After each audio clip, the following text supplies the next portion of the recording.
दोस्तों नमस्कार, स्वागत है आपका हमारे चैनल कानून बाज में। दोस्तों आपके कमेंट और प्रतिक्रिया के लिए धन्यवाद।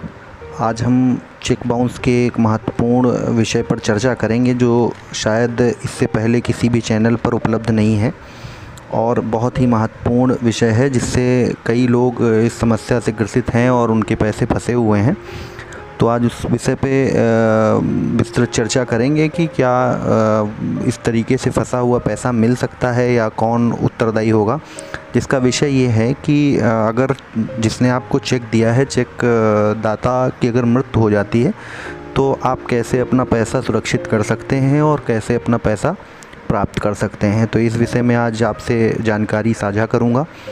आशा है कि आपको जानकारी अच्छी लगेगी और महत्वपूर्ण जानकारी है और इस तरीके के प्रभावित लोग जो हैं उससे फ़ायदा उठा पाएंगे।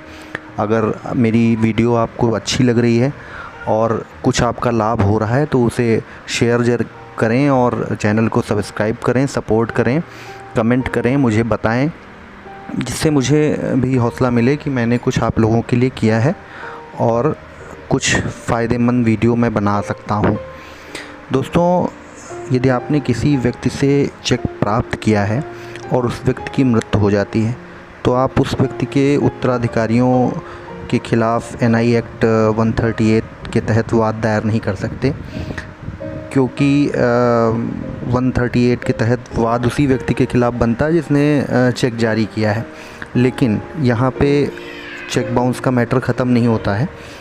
आप उसके उत्तराधिकारियों के खिलाफ़ दीवानी वाद दाखिल कर सकते हैं। जिस व्यक्ति ने चेक दिया था आपको और जिसकी लायबिलिटी थी, उसके उत्तराधिकारियों के ऊपर आप दीवानी वाद कर सकते हैं। क्योंकि दोस्तों, चेक परक्राम्य विलेख अधिनियम की धारा 6 के अनुसार चेक बिल ऑफ एक्सचेंज है। ये फिर से एक बार आप सुन लीजिए। परक्राम्य विलेख अधिनियम की धारा 6 के अनुसार चेक बिल ऑफ एक्सचेंज भी है और बिल ऑफ एक्सचेंज के आधार पर दीवानी प्रक्रिया संहिता CPC के आदेश 37 के अंतर्गत संक्षिप्त प्रक्रिया अपनाते हुए वाद दायर किया जा सकता है। दोस्तों, इसमें बहुत कम ये टाइम टेकिंग प्रोसेस है, संक्षिप्त प्रक्रिया होती है, क्योंकि इसमें इन वादों में बहुत समय नहीं लगता। क्योंकि जिसके खिलाफ़ आप ये वाद दायर कर रहे हैं तो उस प्रतिवादी के पास अपनी बात रखने के लिए कोई मैटर नहीं होता है, क्योंकि वो उसका उत्तराधिकारी है और उसकी इस वाद में हम उसकी जो लायबिलिटी है उसके लिए वो वाद दायर किया जाता है और यह जल्दी ही निस्तारित भी हो जाता है।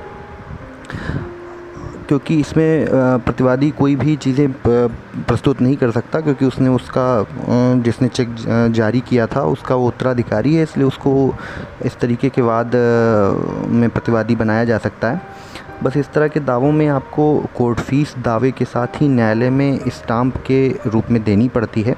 दोस्तों, अब बात करते हैं कि आप इस तरह के दावे चेक पर अंकित तिथि से कितने दिनों के अंदर कर सकते हैं, क्या इनकी ड्यूरेबिलिटी होती है और कब चेक ये आपका एक्सपायर होगा, इस विषय में भी बात कर लेना बहुत ज़रूरी है। क्योंकि ये एक महत्वपूर्ण विषय है कि जब आपको चेक मिला तो कितने दिन में आप इस तरीके के वाद दायर कर सकते हैं। तो आपको बता दूं कि इसके लिए आपको 3 वर्ष की अवधि मिलती है। 3 वर्ष जो चेक पर अंकित राशि है, आप उससे 3 वर्ष जोड़ करके उससे पहले ही इस तरीके का वाद दायर कर सकते हैं। और आप उसके पहले आपको जो 3 वर्ष मिलते हैं तो 3 वर्ष में आप अपने पैसे के लिए नोटिस दे करके मौखिक रूप से जो उसके उत्तराधिकारी हैं उनसे आप पैसे के लिए आपके पास पर्याप्त समय होता है कि आप उससे कम्युनिकेट करके अपना पैसा उनसे वसूल कर सकें। अगर इनकेस इस सिचुएशन से नहीं होता है, आपके मौखिक कहने से, नोटिस देने से नहीं होता है, तब 3 साल के अंदर अंदर आप इस तरीके का वाद दायर कर सकते हैं। दोस्तों, इस तरीके के मैटर जो हैं वो बहुत सारे हैं और लोगों को जानकारी के अभाव में लोग सोचते हैं कि हमें चेक जिसने दिया था उसकी मृत्यु हो गई तो अब पैसा हमारा सुरक्षित नहीं है। पैसा सुरक्षित है, कोशिश करनी पड़ती है, पैसा सुरक्षित रहेगा। चीज़ें थोड़ा सा कॉम्प्लिकेटेड हो सकती हैं क्योंकि जिस व्यक्ति ने दिया है वो नहीं रहा, लेकिन ऐसा नहीं है कि पैसा आपका किसी भी तरीके से नहीं मिल पाएगा, भुगतान नहीं हो सकता है। चीज़ें हैं कानून में, उसका पालन करके हम लोग अपना पैसा प्राप्त कर सकते हैं। दोस्तों, आशा करता हूँ आपको मेरे द्वारा दी गई जानकारी अच्छी लगी होगी, और आप जैसा कुछ हो मुझे प्रतिक्रिया में बताएं, और अगर कोई आपका कमेंट है तो आप पूछ सकते हैं। मैं कोशिश करूँगा कि हर कमेंट का जवाब दूं। धन्यवाद।